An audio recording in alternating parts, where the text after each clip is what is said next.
Hi, it's Tara from Crazy Quilter Quilting, and today I want to show you how I do feathers. So I'm on my APQS Lucy. I love her so much. She does a great job. Now, my feathers, I don't call myself the best quilter of feathers. I'm probably about average. So I just want to show you kind of how I got this far and kind of give you guys some encouraging tips to help you along your journey of feathership. So I started out on a sit-down machine. I got to the point where I couldn't maneuver the fabric as much as I used to with the neuropathy I have.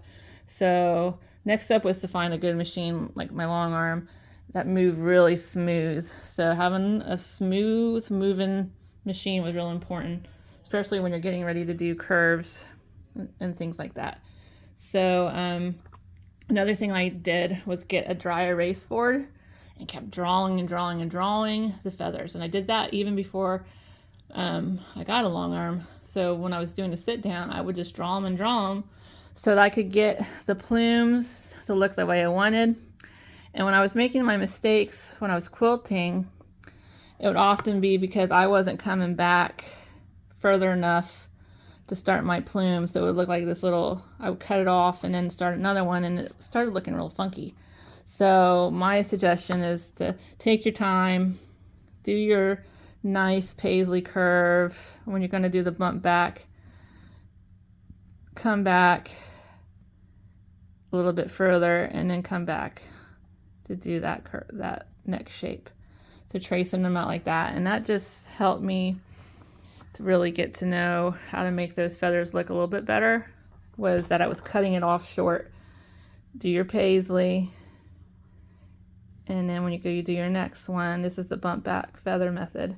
You come back over that line, but then you come down a little bit more to the back, come back up, then come back and do yours again. Trace it over, go down just a little bit so that you're not short changing your plume. So that's what I do. So I just kept drawing them and drawing them. And when you got to the Longarm, it was, how do I do this in all different ways? Because at least with the sit down, I could move my fabric and I could just have it in my mind one way. So when I got the Longarm, I had to retrain my brain because you had to do things backwards, and that was hard for me to really think backwards. I just would get into this brain block.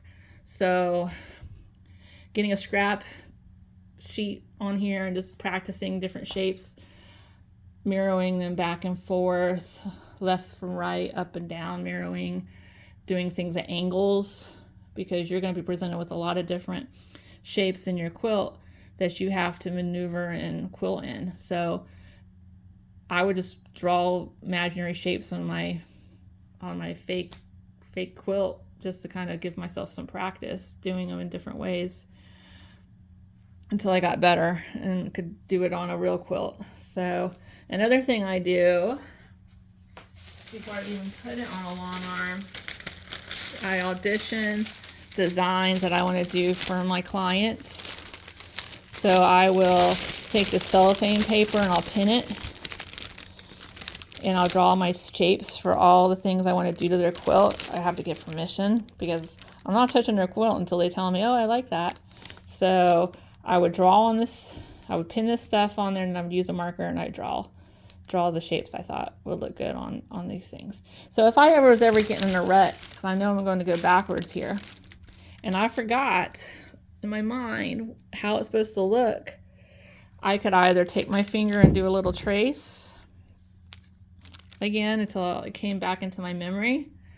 I could, if I needed even more of a visual, I could come back to my cellophane, put it back on top, and then kind of say, oh, that's the way I want it to look.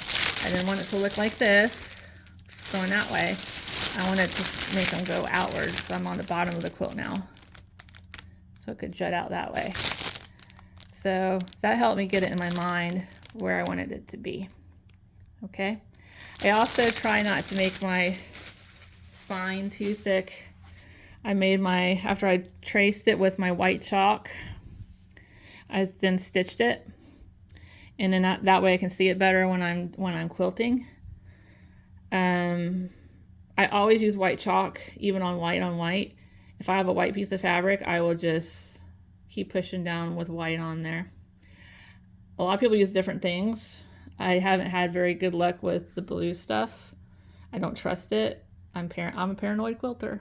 So I had a bad experience with friction pins when they first came out in my personal quilt, and I'll never forget that. And so I'm just always been sticking to chalk. And that works for me, but there's so many things that people like to do lately, like to use the soaps, and you can use that. Some people love those blue pins, and if that's your style, go for it. But I don't use them. I just try to use the white chalk as much as possible. It's easy to get rid of. It comes out with steam, or I can take my wet rag or something and just wipe it off, and it's out. So I find that just to be so much easier. And if I am with that really light fabric, I'll push down on that chalk a little bit further. If I can see it, then I'm good. If I know where my marks are, I'm good. If I have to use a blue pin on rare occasions, I would just put like a little dot of the water soluble clover pin that's blue. That's the only one I really kind of trust that's blue. But I would never put the blue all the way down there. I'm not that brave. So that's just going to be white chalk. So once you have your spine, I will work my end one at a time, and I will cut my thread, and I'll go back and I'll work the other side. Now there's been lots of techniques out there where people will come all the way down here and then come back down and travel their spine. And then there's some techniques where you can echo and come back. But for these, I didn't want a lot of thickness in the middle because it's already going to be pretty thick just from what I'm doing with the bump backs. So I try to avoid doing that. And also I avoid making a mess trying to follow back that same line. Okay. And I think this looks like a clean finish with just one line here.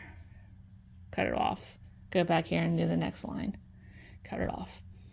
And at the end, you just take out your threads, and if depending on what the quilt's for or who it's for and what their intention is, you can either do mini stitches at the end of it to secure it, or you can knot and bury it. It really depends on what your intention is going to be for quilting. And like I said, I'm not perfect, and as I do this, I don't like to talk. I'm like one of those grouchy quilters too. I like when we talk to when I'm really concentrating. So if my husband comes in, he may get the cold shoulder. He may get yelled at. Sorry, honey. But I don't like to talk because I'm so dead center in doing what I do. And I'm kind of slow. A lot of times people are like really fast with their feathers. I'm a slow feather maker, and I'm proud of it. So I will do it slow. I want to make sure I'm getting my shapes. I want to make sure I'm traveling back the way I need to travel back, and my machine stops when I stop. If you're doing continuous, you probably wouldn't be able to do that. So it really depends on what setting you're doing. But this is the way I do with a stitch regulated. I'm on a 10. You can, a lot of times 12s do really good for the curves, but I decided to do this one on a 10 stitch today, and I have it to where it stops when I stop my machine.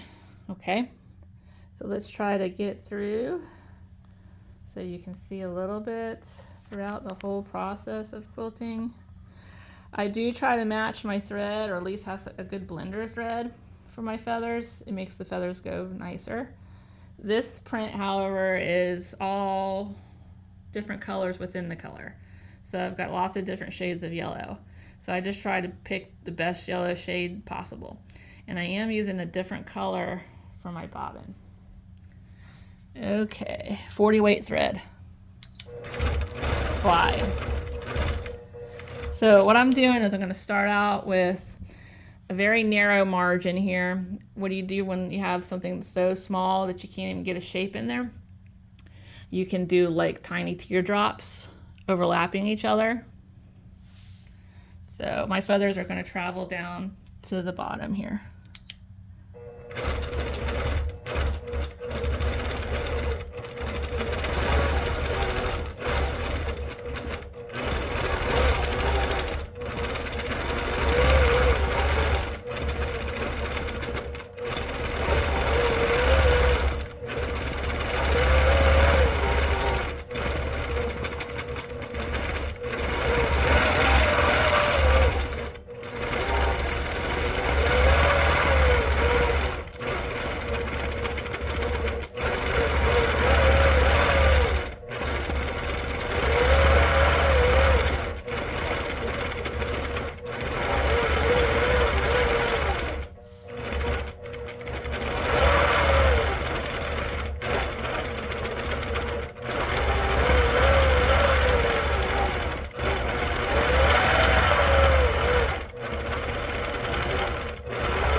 So I'm not worried about any kind of mess ups right now.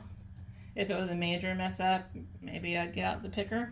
Depends on how noticeable and it is and what I'm trying to make with the effect. I really like organic quilting. You're not sitting here trying to make every single one of these the same shape. Okay? So doing that, it would drive yourself crazy. Because in the end, it's going to look great when you do the other side and get it really nice. It's going to, don't worry about having it all be that same exact shape. Because when you think about what a feather is, it has different sizes of feathers or plumes within that feather.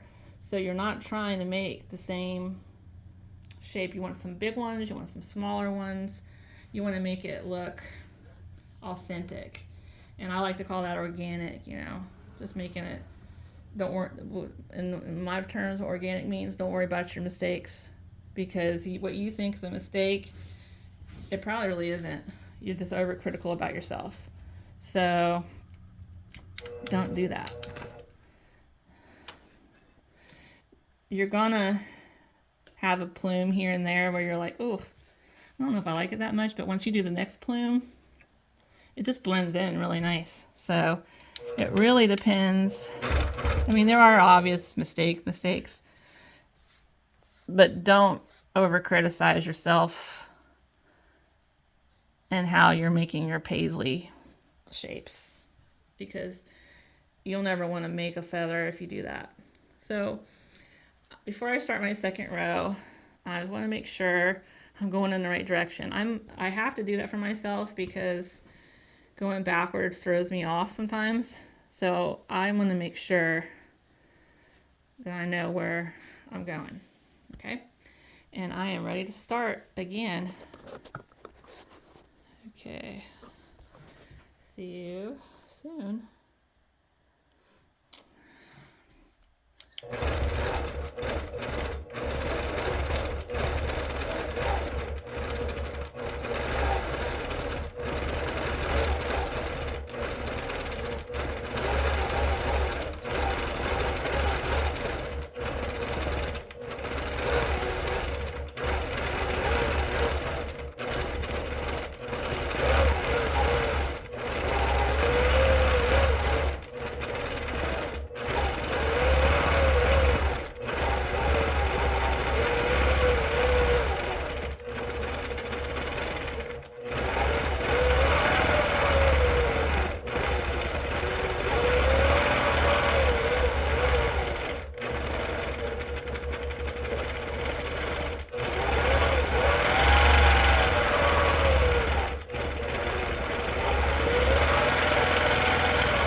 Get out of the way for a second.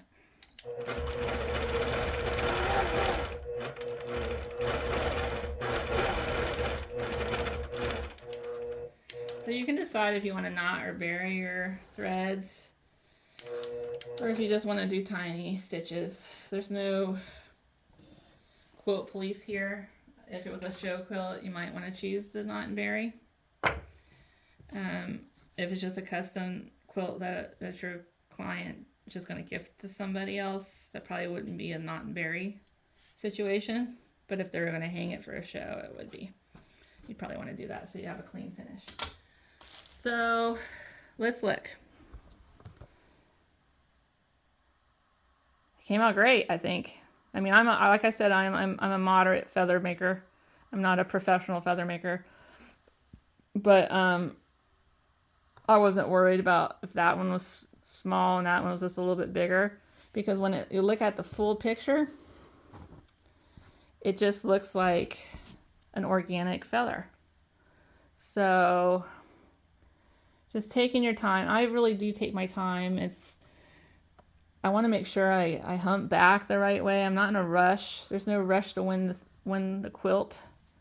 I mean, I tell my clients that, and I tell myself for my personal quilts, you know, it's not going to be an overnight thing. I'm going to take my time. I'm going to think it out, and then I'm going to do it. So that's the best thing. Don't rush yourself. You know, and once you do that, everything's going to turn out great. And you can see all the different colors. And you know, I have a lot of multicolors in here, so I'm changing threads out a lot. I will change the thread out. You don't want to use yellow for the green, or the red or the blue. So I will try. But these are multiple colors in here, so I tried to get the best one that would blend with those colors. So that's what you do for when you have a situation like that. Pick the yellow hue that's gonna kind of blend through with those. So I hope this helps you a little bit. Just keep practicing, draw in all different directions on your expo with your expo marker. Don't just draw that feather one way, draw it upside down, draw it until it feels like it's in your brain. And then get a scrap quilt up here. I never say do it on your best quilt yet. I did a lot of donations to the animal shelters. They have a lot of Crazy Quilter quilting, batting, and fake quilts. I would just run them through my serger afterwards. So I wouldn't even put a binding. I just cut them to size, put some serger around it, and then take it to the local animal shelter, because they could use those for their cats and their dogs. So you're not wasting it. It goes to a good cause, and you get to have practice time. So just keep practicing, and then you'll be able to do it. I have full confidence. So keep continuing your quilting. Happy quilting. And please like me on my Crazy Quilter Quilting Facebook. And I also have a website where you can see the gallery, but you'll see more live action what I'm doing currently in my Facebook page. Have a wonderful day. Bye-bye.